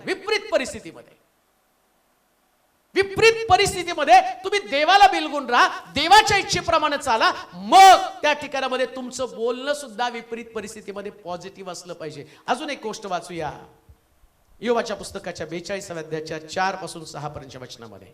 आता ऐक, मी बोलतो, मी तुला विचारतो, तू मला बोध कर. तू मला बोध कर. मी तुझ्याविषयी कर्णोपकरणी ऐकले होते. आता तर प्रत्यक्ष डोळ्यांनी मी तुला पाहत आहे. म्हणून मी माघार घेऊन धूळ राखेत बसून पश्चाताप करीत आहे. आता दुःख दूर होण्याचं, दुःख येण्याची कारण 2 पाहिली. आता दुःख दूर करण्याचा मार्ग, आणि तो मार्ग कोणता? बोललं त्याच्यात माघार घ्या. म्हणजे काय करायचं माहिती का? कधी कधी तुम्ही चुकीच्या गोष्टी बोललेला आहात. आता तुम्ही बोलला आणि त्या गोष्टी तुमच्या मताला तुम्ही ठामा नाही, असंच घडणार आहे, असंच होणार आहे. ऐका, काही गोष्टी रिमाइंड करा, आठवा. कोणती गोष्ट मी अशी बोललो की जी माझ्या जीवनामध्ये, लक्षात ठेवा, तुम्ही जे बोलाल तेच तुमच्या जीवनामध्ये घडणार आहे. आमेन म्हणाल का? आज जे तुमच्या जीवनामध्ये येत ना त्याचं कारण तपासा. मी माझ्या जीवनासंबंधाने असं काय बोललो की आज तेच माझ्या जीवनात घडत आहे. देव असं मुद्दाम म्हणून घडत नाही. कुठंतरी तुम्ही चुकीचं बोललेलं असतं. काहीतरी तुमच्या लेकरासंबंधानं, तुमच्या परिस्थिती संबंधानं, शरीरासंबंधानं, कुटुंबासंबंधानं बोललेलं असतं. पहा, तुमची लेकरं छोटी असतात ना, त्या छोटे असताना त्या फॅमिलीमध्ये कधी कधी उगीच चर्चा असतात. अजून मुलगा शिक्षणच घेत आहे आणि शिक्षण घेतात, काय माहिती त्याला कशी बायको मिळती, आम्हाला ठेवती का नाही ठेवत. आणि तुम्हाला वाटतं तुम्ही जनरल बोलून, जे तुम्ही कॉमेडी म्हणून बोलून गेला, ठेवती का नाही ठेवती. देव शब्द पकडून बसला. परिस्थिती, तुम्ही तुमच्या मुलाचं लग्न होतं आणि ती बरोबर घरात, तसंच वातावरण, ठेवती. मग तुम्ही येता, त्याने जुळवलं, तो पाळत कुठं गेलाय. अरे त्याचं काय संबंध, तू बोललाय, तुम्ही बोलला होता त्यावेळेस, ठेवती का नाही ठेवती. म्हातारपणी मला तू सांभाळतो का नाही बाबा माहित नाही मला. वा म्हातारीनं बघा भोगा, पण असं बोला उठल्यावर, माघार घ्या. आज आमच्या परिवाराची होत असलेली वातात आम्ही उठून उभं राहायचं. प्रभू चुकीचे शब्द बोललोय, आज माझे शब्द मी परत घेतो. माझ्या शरीरासंबंधाने, माझ्या परिवारासंबंधाने, माझ्या कुटुंबासंबंधाने काही शब्द मी असे बोललो की ते शब्द इकडून हा सैतान ते शब्द घेऊन स्वर्गामध्ये जातो. तुम्हाला माहिती का? इकडं जसं येशू ख्रिस्त मध्यस्थ आहे तसं सैतान रोज स्वर्गामध्ये जात आहे. कुठे तो कब्रस्तान मध्ये नाही बसलेला. बऱ्याच लोकांना वाटतं की नाही तो मेलेले मडे राखत बसलेला आहे, तो बोजा राखतोय. सैतान नाही राखत, तो तिथं नाहीये. तो कुठे माहिती का? तो आता तुम्ही चर्चमध्ये बसला, सगळा सुंदर संदेश तुम्ही ऐकला, युट्यूबवरून लोकांनी ऐकला, आणि युट्यूबवरून संदेश ऐकल्याबरोबर शाळा सुटली, पाटी फुटली, गेल्यावर इकडं बंद तिकडं चालू. काही लोक म्हणतात हो मी खूप 12 तास तुम्ही ऐकतो. 12 ऐका 15 ऐका, बोलणं बदललं नाही तर काय घडणार आहे नाही का? 15 तास ऐकून, 12 तास ऐकून, रात्रभर ऐकून, काही लोक तुमचा संदेश ऐकल्याशिवाय मला झोपच येत नाही. म्हणजे काय झोपेसाठी संदेश ऐकता? प्रॉब्लेम तुम्ही काय ऐकता हे नाही, तुम्ही काय बोलता त्याच्यावरती डिपेंड आहे. जेव्हा तुम्ही ऐकता ना, तुम्ही ऐकल्याबरोबर तुमचं बोलणं तुमच्या लक्षात आलं पाहिजे. जेव्हा एक संदेश ऐकतो तो स्वीकारायचा असतो. कालपर्यंत म्हटलं असेल की माझं एज झालं, माझं आता मला लेकर होणार नाही, माझं लग्न होणार नाही आणि मला नोकरी लागणार नाही, हे मी बोलत गेलो. माघार घ्यायचं. आता मी म्हणायचं कालेबासारखं, मी 40 वर्षाचा होतो त्यास मोशे बरोबर चालू, आज माझ्याकडे वय माझं 85 वर्ष आहे, माझ्याकडे लढण्याची ताकद आहे. हे तुमचं बोलणं असलं. माघार घ्या तुमचे शब्द, माघार घ्या तुमचे शब्द. जेव्हा तुम्ही तुमचे शब्द पकडून बसता त्यास देव काम करत नाही. ते मला वाटतं एकदा तरी त्यानं असं म्हणावं, बस. काय अपेक्षा करतो देव? काय म्हटलं योग? वाचा बरं, फार सुंदर आहे ते. आता ऐक. मी बोलतो, मी तुला विचारतो, तू मला बोध कर, मी तुझ्याविषयी कर्णोपकरणी ऐकले होते. तू म्हणून संदेश खूप ऐकल्या, साक्षी पण खूप ऐकल्या, कानोकानी ऐकल्या, बरेच नाही खूप साक्षी ऐकल्या. आता बोध मी तुम्हाला करत आहे. काय बोध करत आहे? ज्या साक्षी लोकांच्या जीवनात घडल्या त्या तुमच्या जीवनात घडणार आहेत. तुम्ही शब्द माघार घ्या. तुमचे रिपोर्ट्स टाकून द्या तिकडे. डॉक्टर तुम्हाला सांगणार आहे नाही होणार तुम्हाला लेकर, डॉक्टर सांगणार तुमचं आणि सगळं काही खराब झाले, तो सगळं खराब दाखवणार आहे. पण रिपेअर करणारा देव आहे ना, रिपेअर करणारा देव आहे. बँकवाले सांगणार आम्ही तुमचं घर लिलावामध्ये काढणार, हे बँकवाल्यांचं कामच आहे, ते करतील. पण प्रभू प्रोटेक्शन देईल ना, कुठून कशा पद्धतीने मार्ग मोकळे करेल. तुम्ही ते शब्द बोलू नका, माझं घर लिलाव होणार आहे. तुमचा घर मालक तुमचं भाडं थकलंय आणि तो तुम्हाला सांगतो की तुम्हाला घर सोडायचं. वास्तव आहे ते. पण तुम्ही हा विचार करायचा, मी घर मालक बोलतो तसं बोलणार नाही, मी काय बोलणार आहे? माझा देव माझा पुरवठा आहे. विधवेचा कसा पुरवठा केला तसं देव माझा पुरवठा करेल. काय विश्वासणार म्हणजे नेमकं बिलिव्हर्स म्हणजे नेमकं काय? बिलिव्हर्स जे दिसतं ते बोलत नाही, जे देव करणार ते बोलतो, त्याला खरा बिलिव्हर्स म्हटलेलं आहे. मला दिसतं ते नाही बोलायचं, शरीरात दिसतं त्या विकारा संबंधाने मी नाही बोलणार. मी पाहणार आहे की प्रभू मला आरोग्य देत आहे. आता पहा इकडं लाजरस कबरेमध्ये असताना त्याची बहीण काय बोलती? त्याच्या शरीरातनं दुर्गंधी येते, आता त्याच्याकडे जायचं नाही, सगळं शरीर सडून गेले, आता काय जायचं त्याच्याकडे? येशू ते नाही बोलत. येशू काय बोलतो? मला कबरेकडे घेऊन चल. त्याचं बोलणं सगळ्यात वेगळं आहे. तो गेला आणि म्हटला लाजरस बाहेर ये. आता त्याच्या बहिणीनं ती विचार केला पाहिजे, हा कसं काय लाजरसला बाहेर ये म्हणतो, तो तर मरून गेलेला आहे. पण येशू तिच्या बोलण्यासारखं बोलत नाही, त्याचं बोलणं सगळ्यांपेक्षा वेगळं होतं. लक्षात ठेवा, आमच्या बोलण्यापासून आम्ही माघार घ्यायला पाहिजे. काही चुकीच्या गोष्टी बोलला जीवनामध्ये, माघार घ्या, क्षमा मागा प्रभूला, पश्चाताप करा. आज आमच्या जीवनामध्ये जी वाताहत होत आहे ते आम्ही चुकीच्या गोष्टी बोलल्यामुळे झालेलं आहे.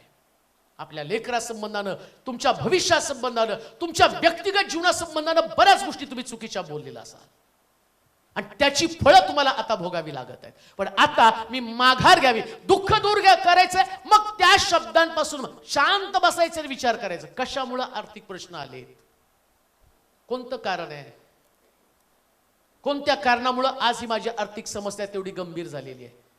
कुठंतरी बोललेला तुम्ही रोजच्या दिवसामध्ये तुम्ही म्हटला कधी कधी पगार येण्याच्या अगोदरच तुम्ही बोलून जाता, या महिन्यातून पगार उरणार नाही, नाहीच उरणार. मग आता माघार घ्या, बोला. जर देवानं 5 भाकरी 2 मासे 12 टोपल्या पुरून एवढा आशीर्वाद दिला, तर देव तुमच्या पगाराला पण बरकत देण्यासाठी समर्थ आहे. पुरवठा होईल, पुरून उरेल. फक्त बोलून तर बघा. दुःख दूर करण्याचा तो मार्ग आहे. जिथं अशक्य आहे तिथं ते घडू शकतं प्रियानो. जिथं घडू शकत नाही तिथं. मागं कुणीतरी मला फोन केला, एका सिस्टरने, त्यांनी सांगितलं एक व्यक्ती तो पैसे घेऊन गेला आणि फोन पण उचलत नाही. काहीतरी 12 लाख रुपये त्यांचे होते आणि फोनच उचलायला तयार नाही. स्विच ऑफ केला, नंबर चेंज केला, पैसेच द्यायला तयार नाही. आणि मग ते हातबल झाल्या. ते म्हटले की आता हे पैसे बुडले, बादच झालेले आहेत. मग त्यांनी कॉल केला आणि सांगितलं, पाळक साहेब, त्या व्यक्तीने अजूनपर्यंत पैसे देत नाही, काहीतरी करा, तुम्ही बोला, प्रार्थना करा. आणि मी म्हटलं, प्रभू जिथं आहे तिथं या व्यक्तीच्या अंतःकरणामध्ये काम कर आणि त्यांचा कॉल त्याला येऊ दे. असं कधीच घडू शकत नाही. कसं कुठला जो माणूस पैसे बुडवायचे तो कसा कॉल करेल. पण मी तुम्हाला सांगतो, तसं बोलल्याबरोबर दुसऱ्याच दिवशी त्या माणसानं कॉल करून त्यांना सांगितलं, मी तुमचे पैसे द्यायला येत आहे का. हे फक्त देवच घडवू शकतो प्रिया, कोणी घडवू शकत नाही, कोणी घडवू शकत नाही. तुम्हाला हे सगळं समजणं, माघार तुम्ही घ्या. नाही, प्रभू हे करेल. कोणत्याच आशीर्वाद तुमच्यातनं निघून जाऊ शकत नाही. देवाचे लोक सदैव आशीर्वादित असणारे लोक, जाऊ द्यायचे नाही कोणते आशीर्वाद. म्हणून माघार घेणं गरजेचं आहे. दुःख दूर करण्यासाठी माघार घेणं. त्याच्यानंतर 7 आणि 8 वचन वाचा. परमेश्वराचे इयोबाबरोबर हे बोलणे झाल्यावर तो अलिफज तेमानीला म्हणाला, तुझवर आणि तुझ्या दोन्ही मित्रांवर, तुझवर आणि तुझ्या दोन्ही मित्रांवर मी संतप्त झालो आहे. मी संतप्त झालो आहे. कारण माझ्याविषयी माझा सेवक इयोब, माझा सेवक इयोब जसे यथार्थ बोलला, जसं यथार्थ बोलला, तसे तुम्ही बोलला नाही. तसे तुम्ही बोलला नाही. तर आता तुम्ही 7 बैल व 7 एडके घेऊन माझा सेवक इयोब याचकडे जा व आपल्यासाठी होम बली अर्पण करा. मग माझा सेवक इयोब तुम्हासाठी प्रार्थना करेल. कारण मी त्यावरच अनुग्रह करेल. म्हणजे मग माझा सेवक इयोब जसे माझ्याविषयी यथार्थ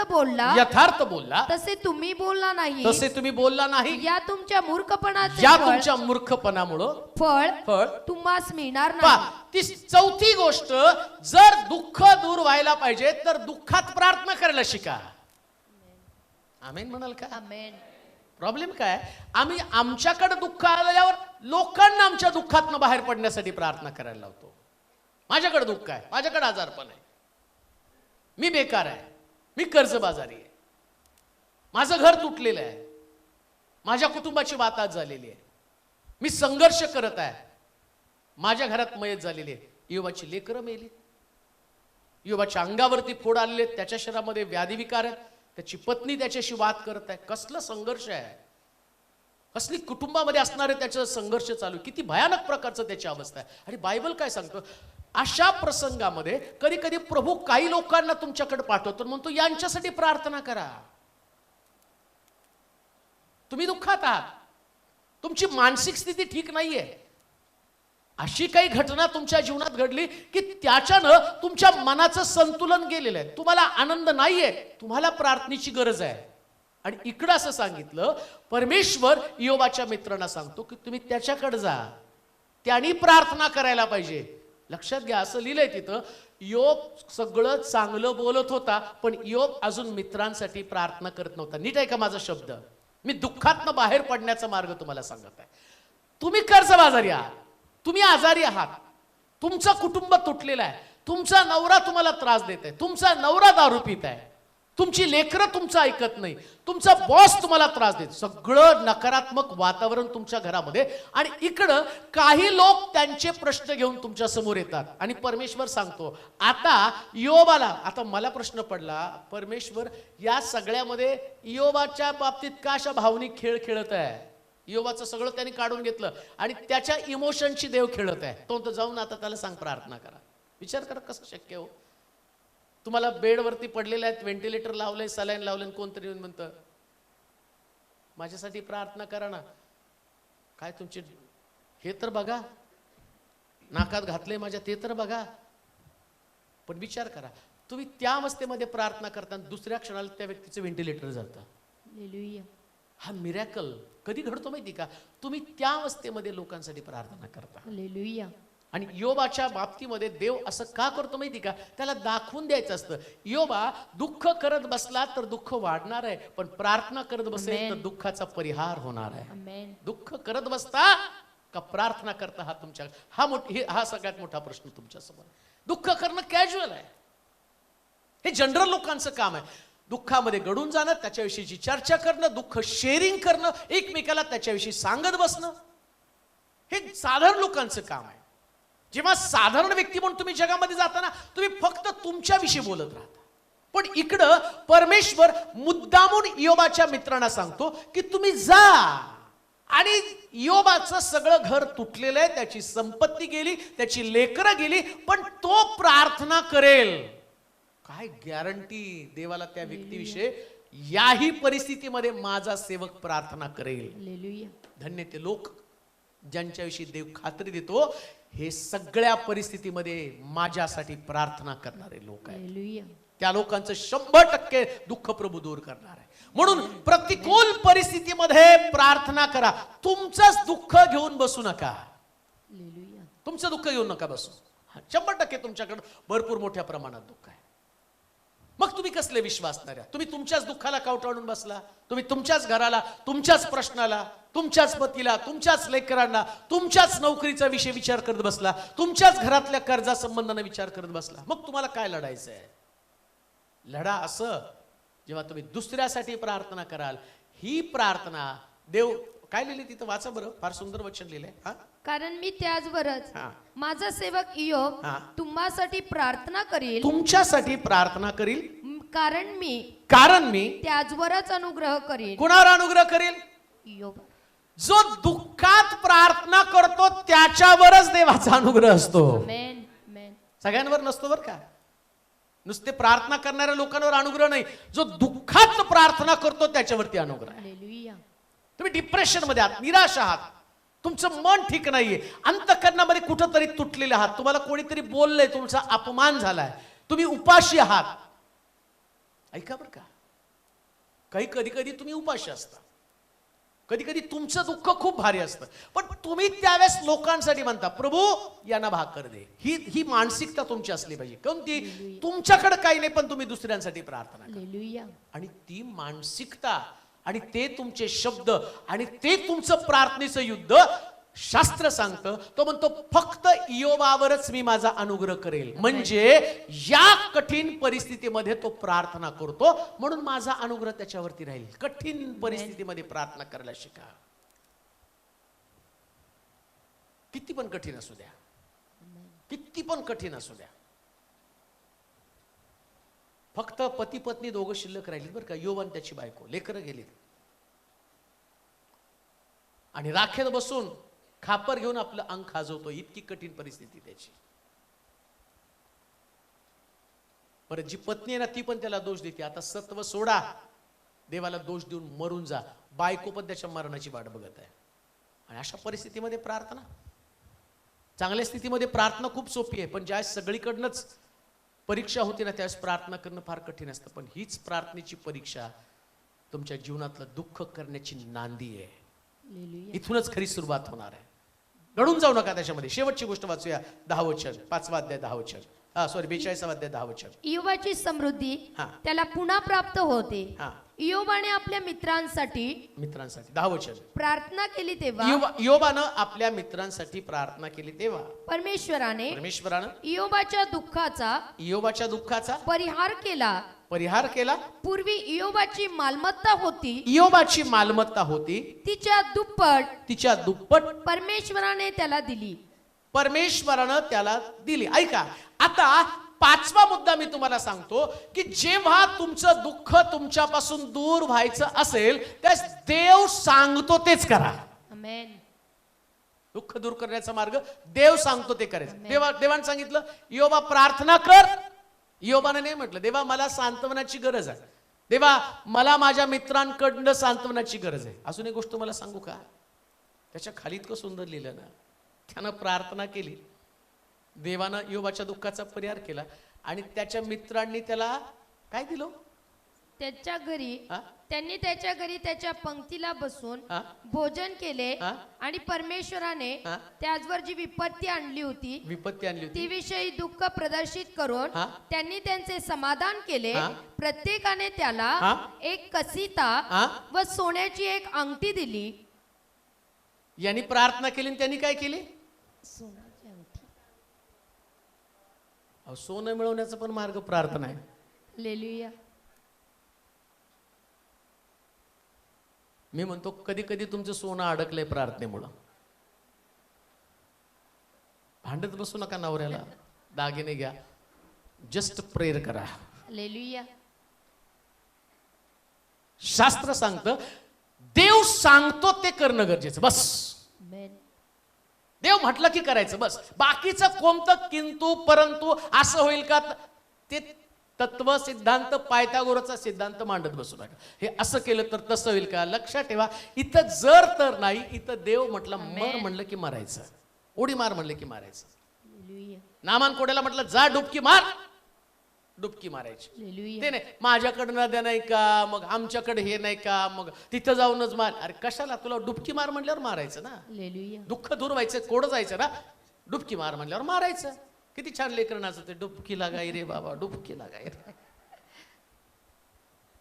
धनादन डुबक्या मारून बर त्या टायमाला पाहिजे होते. नामान कोड्याच्या ऐवजी ही लेकर असती तर, म्हणून तो म्हटला, तो बालकासारखं झाल्याशिवाय आम्ही मोठे झाले की आमच्याकडलं येत आहे. असं कसं होईल, असं केल्यावर असं होईल का, असं कुठं होतं का? अरे बाबा, एवढे सिद्धांत, असं होईल तसं होईल करशील तर मरून जाशील. त्याच्यापेक्षा प्रभू जे बोलतो ते कराल, तुमच्या दुःखाचा परिहार देव करेल. प्रिया, आमेन. 100%. शास्त्र सांगतं देव जे बोलतो ते करणं गरजेचं आहे. दुःखात सांत्वनाची नाही तर प्रार्थनेची गरज आहे. आमेन. कोणी सुद्धा तुम्हाला सांत्वन देण्यासाठी येऊ नये. बऱ्याच वेळा आम्ही आले ना, ते म्हणतात नाही आम्ही आहोत तुमच्या पाठीशी. आम्ही म्हणतो काय झालं, ओके की मी, मला तर ते बोलायला जड जातं. बरेच लोक सांगतात ना आम्हाला सांत्वन द्या ना. आता ती काय भाजी बिजी आणून द्यायला तुम्हाला सांग, मग त्यांना दोन शब्द बोला ना. बरं त्या शब्दाने काय घडतं का, लाखात ते त्या बाईचा एखादा मुलगा मिळेल आणि ती काळजी करू नका, मीच तुमचा मुलगा आहे, नेन घरी सांभाळ. बरं एवढं सोपं नसतं. पण जेव्हा प्रतिकूल परिस्थितीमध्ये तुम्ही सांत्वनापेक्षा प्रार्थना करता, हालेलुया. त्यास खरं देव दुःख दूर करतो. आमेन. हाच खरा मार्ग आहे. बाकीचे सगळे शब्दाचे खेळ आहेत. लक्षात घ्या, शब्दाच्या खेळानं तुम्हाला सांत्वन नाही मिळणार. ते शब्द कोरडे असतात, ते शब्द कानाला फक्त बरं वाटतात, पण त्या शब्दानं तुमचं जीवन कंटलं जात नाही. पण इकडं शब्दापेक्षा प्रभूजी बोलला. ऐका, हे सगळ्यांनी त्याला सांत्वन देण्यासाठी आले होते. हे सगळे लोक यांनी सांत्वन दिलं, पण योवाचं सांत्वन झालं नाही. आता देव म्हटला मी सांगतो तुला, त्या पद्धतीने करशील तर तुझं खरं सांत्वन होणार आहे. आणि त्यानं कसं सांत्वन दिलं, तो म्हटला प्रतिकूल परिस्थितीमध्ये प्रार्थना कर. आमेन. सांत्वन देणारे शब्द इकडं योबाच्या पुस्तकात 42 अध्याय सगळं सांत्वन सांत्वन सांत्वन. हा आला तो आला, सांत्वन देतो, हा आला तो आला, हे बोलतो. इकडं कुठंच काही नाही. योबाच्या जीवनात काहीच घडलं नाही. आता परमेश्वर 42 अध्याय गेले ना, आता शेवटच्या अध्यायामध्ये मी सांगतो तसं कर. आणि इकडं शेवटच्या अध्यायामध्ये प्रभू एकच वाक्य त्याने बोलला, मी जा आणि योबाकडनं प्रार्थना करून घ्या. योब प्रार्थना करेल, मी त्याच्या दुःखाचा परिहार करेल. इकडं योबानं प्रार्थना केली. मला असं वाटतं 42 अध्याय योब तसेच त्यांनी घालवले, पण 42 अध्याय त्यानं प्रार्थना केली. आशीर्वाद ऑन द वे होते. नुसतं योबानं प्रार्थना करायचं. प्रार्थना केल्याबरोबर इकडं योब प्रार्थनेला सुरुवात केल्याबरोबर आजारपण, मरण आणि विपत्ती, त्याचप्रमाणे कर्जबाजारीपणा, सगळ्या आर्थिक, यांनी सगळ्यांनी बोचके बांधायला सुरुवात केली. चला आता योबाच्या घरात राहायचं नाही. योब लोकांसाठी प्रार्थना करायला लागला. इकडं योबाची प्रार्थना संपली. दारिद्र्य बाहेर, आजारपण बाहेर, सगळं कुटुंबातलं दुःख बाहेर. एवढं सुंदर दुःखातनं दूर पडण्याचा मार्ग आहे. मी आज जाता जाता तुम्हाला एकच सांगेल, तुम्ही प्रार्थना करा. तुमच्या घरामध्ये असणारं दुःख आत्ताच्या आत्ता बोरी बिस्तर बांधायला लागून ते तुमच्या घराला सोडून जाईल का? कारण प्रभूला हाच मार्ग तुम्हाला दाखवायचा आहे. शास्त्र सांगतं, योबानं प्रार्थना केली आणि देवानं त्याच्या दुःखाचा परिहार केला. आज दुपारी तुमच्या दुःखाचा अंत ठरलेलाच आहे. ठरलेला आहे. गाशा गुंडाळणार तो, राहणारच नाही तुमच्या घरामध्ये. आणि तो काय राहतो तुम्ही प्रार्थना करून दाखवा, तो आपोआप. कधी कधी येतो ना तो घराचा मालक आल्यावर ते म्हणतात, पाहुणे येतात माहेरचे, नवरा गावाला असतो, महिना 2 महिने भरपूर खाते त्रास देतात. नवरा आल्यावर ते चला आला जावई, सोडा घर, मालक आलाय आता घरामध्ये. तसा खरा मालक प्रभू येशू ख्रिस्त आहे, लक्षात ठेवा. तो आल्यावर हे सगळं दुःख घरातनं दूर होणार आहे. जाता जाता मी तुम्हाला सांगेल, याच्या सारखा सोपा सुंदर मार्ग दुःखातनं बाहेर पडण्याचा कोणता नाही. माझी प्रार्थना असेल, प्रभू तुम्हाला सगळ्याला या दुःखातनं बाहेर काढो. आपल्या जागेवरती आपण उभं राहूया, आपली माना आपण लावूया, आपली मस्तक आपण झुकूया. प्रभूचं वचन आमच्याशी बोललेलं आहे आणि या वचनानं आम्हाला बोध केला. दुःखातनं बाहेर पडण्याचा मार्ग प्रभूनं सुंदर रीतीने समजावून सांगितला. सर्वशक्तिमान देवा, आम्ही तुझी स्तुती करतो, मनापासून तुला धन्यवाद देतो प्रभू आजच्या दिवसाबद्दल. खरोखर आम्ही आमचं दुःख घेऊन अनेक वर्ष वाया घालवले, परंतु दुःखातनं बाहेर पडण्याचा इतका सुंदर मार्ग आम्ही कधीच तपासला नाही. पण आज नम्रतेने मी तुझ्या समोर येतो. लांबून लोक या ठिकाणात प्रभू तुझं दर्शन घेण्यासाठी, तुला भेटण्यासाठी आलेले आहेत, परंतु आता जाताना ते तसेच जाणार नाही. तर त्यांचं दुःख ते घरी पोचण्याच्या अगोदर घरातनं बाहेर पडणार आहे. कारण ते असे जाणार नाही, तर प्रार्थना करत करत जातील. ते गाडीत बसल्यावरती प्रार्थना करतील. त्यांचं बोलणं सुद्धा गाडीत बसल्यावर तेच असणार आहे. आता दुःख नाही तर साक्ष घरामध्ये असेल. आजारपण नाही तर आज एक साक्ष असणार आहे की प्रभूनं सुटका दिलेली आहे. कुटुंबामध्ये दारिद्र्य, कर्जबाजारीपणा नाही, नवरा व्यसनामध्ये नाही, लेकराची समस्या नाही, वांझपणा नाही, तर सगळं दुःख बाहेर जाऊन आतमध्ये योबाच्या दुःखाचं देवाने जसा परिहार केला तसं या प्रिय लोकांच्या दुःखाचा परिहार कर प्रभूजी. सर्वांना सुटका दे आणि पुन्हा ज्यावेळेस ते भेटतील त्यावेळेस त्यांनी सांगावं, खरा देव आम्हाला सापडला. खरं देवाचं वचन आम्हाला कळालं की या वचनाच्या द्वारे आमच्या जीवनातलं सर्व दुःख दूर झालं. आज संध्याकाळी होणारी औरंगाबादची सभा आशीर्वादित कर प्रभू. 3 दिवसाच्या सभेमध्ये तिथं मोठं काम होऊ दे माझ्या राजा. जे लांबून आलेले लोक आहेत परंतु जाताना त्यांच्या संगती राहा, त्यांचा विश्वास वाढव. धन्यवाद देत, तुझी स्तुती करत, तुला गौरव देत, येशूच्या नावात ही प्रार्थना विनवणी केली म्हणून तो ऐक. आमेन. आता देव बापाची प्रीती, प्रभू येशू ख्रिस्ताची कृपा, पवित्र आत्म्याची सहभागिता तुम्हा सर्वांबरोबर आता आणि सदा सर्व काळ राहो.